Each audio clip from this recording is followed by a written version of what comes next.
Hello, friends.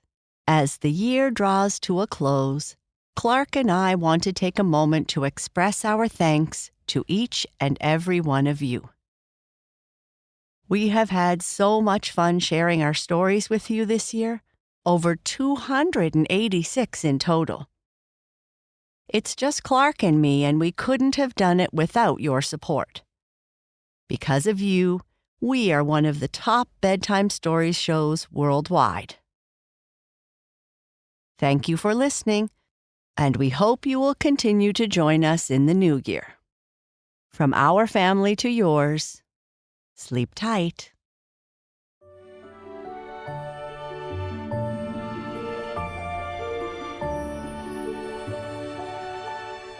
Hello, friends, and welcome to Sleep Tight Stories.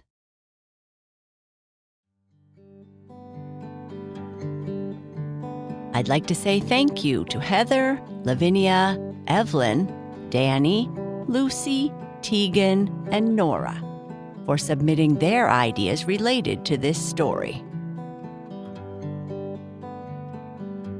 Bernice is ready for her bedtime story, and this time she asks Papa Bear to tell her a story about Sparkles, the unicorn. Papa Bear had told Bernice a story about Sparkles before, and Bernice was curious to see what Sparkles was doing. Papa Bear gets Bernice comfortable and tells her a story all about Sparkles and her friend, Bobby Blue Jay, and their day off. Sparkles meets Zippy the zebra. Are you sure you want me to tell you a story tonight, little bear? You look like you can hardly keep your eyes open, Papa Bear said. I could stay awake all night, Papa, if you told me stories, Bernice replied.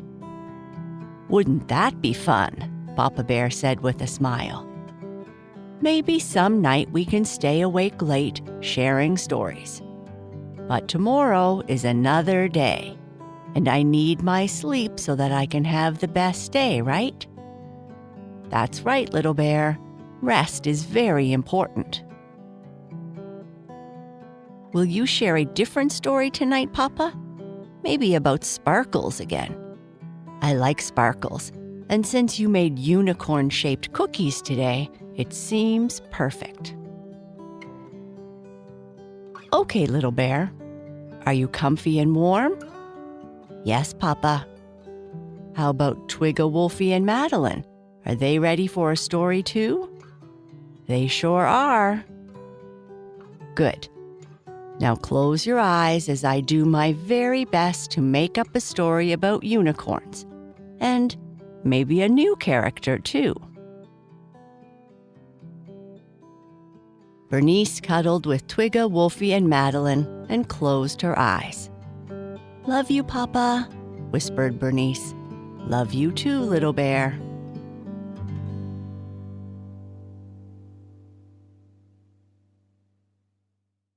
Once upon a time, in a world full of magic and fun, there lived a young little unicorn named Sparkles.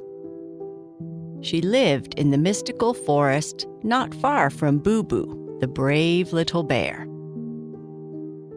In this forest, there were unicorns, fairies, gnomes, and all manner of insects, birds, and animals. It was a wonderful place. On this day, like most days, Bobby the Blue Jay flew into Sparkle's bedroom, singing his morning song. Like many other unicorns, Sparkles loved the early morning, and since she had no school today, was ready to go out with Bobby to run through the forest and meadows. Bobby was one of Sparkle's best friends, and they would go out whenever they could to play. Well, except for that one time when Sparkles got her stripes. Her stripes had been slowly fading just when she had gotten used to being different from all the other unicorns. Good morning, Sparkles, Bobby the Blue Jay sang. Are you ready for a day of play?" "Just about," Sparkles replied. "My mother left me some extra breakfast this morning, so I need to finish it before I can go. Would you like something?" "If you have any extra seeds to share, that would be wonderful," Bobby the Blue Jay replied. Sparkles gave Bobby a small bowl of seeds as she quickly finished eating the bowl her mother had set out for her. "You sure have a big breakfast today," Bobby said between pecks of food. "I know. My mother thinks I am not eating enough, so she insists I eat a bit more. I tried to tell her that I eat lots of berries as we play, but she still doesn't think it's enough," Sparkles sighed. "Moms know best," Bobby replied. After they finished eating, Sparkles and Bobby went for a run through their part of the mystical forest until they stopped for a break at a nearby stream for a drink. "That was so fun, Bobby. You were much faster than me this morning." "I'm getting older and faster, Sparkles, and it was a lot of fun." "What game would you like to play this morning?" "We could go to the clearing by the old gray tree and play with the butterflies there. Or maybe see if Squiggles the squirrel has some time for hide and seek." "I have an idea," Sparkles said. "Why don't we explore the old trail that branches off from the path that leads to Bixie's house? In some of Bixie's books, I read that some cool stone houses might be somewhere along the path. It might make for a great place to play games with the gang in the future." "Okay, as long as it isn't spooky. You know I don't like spooky places." "There aren't any spooky places in the mystical forest. Well, except for that old castle near Boo Boo's place." They slowly trotted down the flower-lined path that led to Bixie's place. Bobby would fly at the same height as Sparkles whenever possible, and if he got tired, he would sometimes ride on her shoulders. They stopped when they came to the path with a stone sign. "This must be the entrance to the path," Sparkles said. "What does it say?" Bobby asked. "I don't know for sure," Sparkles replied. "These words are all faded and worn. It certainly looks old." "Even older than Bixie," Bobby laughed. "Don't let him hear you say that," Sparkles laughed, "or you will get extra homework when you start his school." Sparkles and Bobby started down the path. It was much narrower than the others they were on and was grown over with green vines in places. Like much of the mystical forest, there were still flowers showing them where to walk, helping to guide travelers along their way. As they walked, they noticed from time to time stone markers with intricate designs on top. But neither Bobby nor Sparkles knew what these designs meant. After a short distance, they stopped for a rest. "The air here is cooler than the other paths," Bobby noted. "Yes, it seems quieter, and the trees all seem much older. And much taller. This must be part of the old stone forest. I haven't visited this part of the mystical forest before." As they rested, a fairy flew down from the top of the trees and landed on a branch within earshot of them. "What are you young ones doing in this part of the forest?" she asked. "We don't see many new faces around here, except for the occasional lost traveler. You aren't lost, are you?" "Hi, my name is Sparkles, and this is my friend Bobby. We are just exploring today, looking for new places to play." "Hello, Sparkles and Bobby. My name is Elvinia. It's nice to see some young ones in these parts of the woods. The youngest creature who comes through here is Bixie, and he is almost as old as I am." "Wow, you must be—" Bobby caught himself before he finished his sentence. "Anyway, enjoy yourselves while you are on the path. This is an area of ancient magic, but like every part of the mystical forest, you are welcome here. Just don't eat all the berries, young unicorn." And the fairy flew off to the top of the high treetops. "Old magic? That sounds super interesting," Sparkles said. "It better not be spooky magic. Let's keep going for a while, at least until lunch. We could then go to Banley the gnome's place at about that time. His mother makes super delicious berry pie." Sparkles and Bobby trotted along the path, this time with Bobby riding on Sparkles' shoulders, because the tree branches, full of leaves, kept making it hard for Bobby to fly. It was getting darker the farther they went, and the flowers dotting the path changed color to bright purples and yellows that seemed to glow. It was quieter, too, with only the wind at the top of the trees and Sparkle's legs rustling the fern and vines along the path. Then, finally, up ahead, they saw a bright light that could only mean they were approaching a clearing and a place to rest. "I'm glad we arrived here, Sparkles. That was starting to get a little spooky," Bobby said. "I thought it was cozy and maybe a good place for a nap," Sparkles replied. "But maybe it was a little spooky too.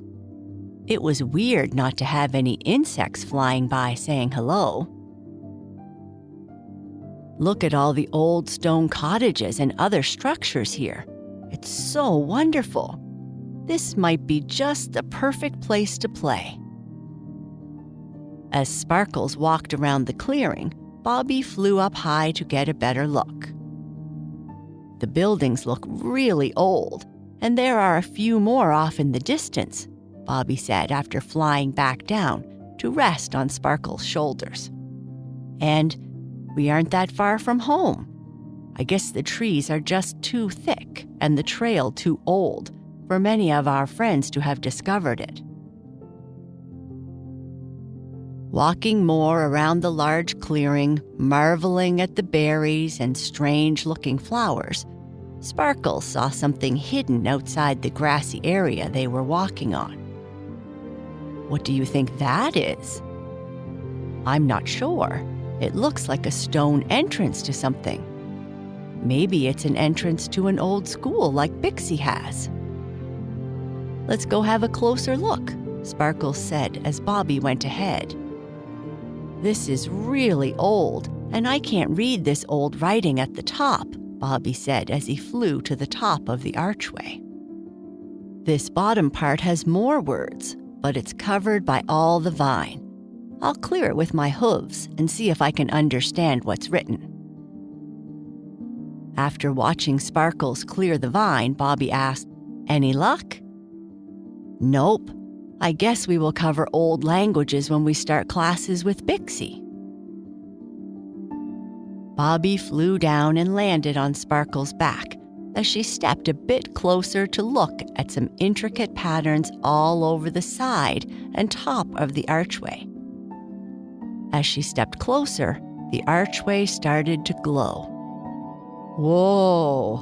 I can't say I have ever seen an archway glow before," Bobby said. "Me neither. Maybe we should get closer and see what it means." "Are you sure that's a good idea?" Bobby asked. "I'm sure it will be fine."